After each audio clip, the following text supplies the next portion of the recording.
Here's how to import passwords from Google Chrome to 1Password. Let's get to it.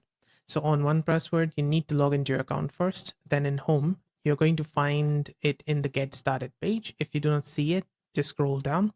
Inside one of your vaults, you need to press on this cog icon. Then inside it, you'll see this Import Data. Press on it. Now you can import from Google Chrome or any other browser or from another password manager like LastPass, etc. So I'm going to press on this Chrome button. Now it's going to ask us to export our data from Chrome. So what we need to do is press on this on the top right, these three dots, go over to passwords and autofill. Then here you need to go to Google Password Manager, click on it. On the left hand side, you can go over to settings.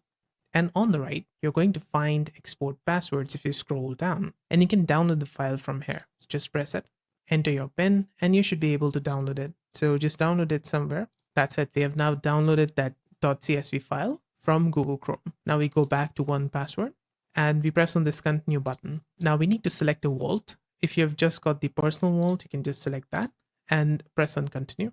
Now we need to drag and drop the CSV file, or you can select the file from here. So I'm going to press on it and then select that Chrome passwords.csv file that we got from Google Chrome.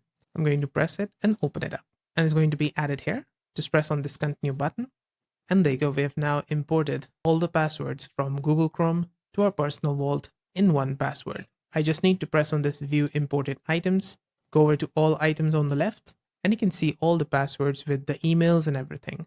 I can just press on one of these, for example, this, and I can see the password over here.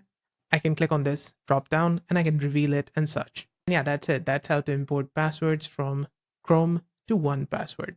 I hope this video helped. If it did, let me know with a like and comment. And on the right hand side, you can find more 1Password related guides and fixes. See you there. Bye for now.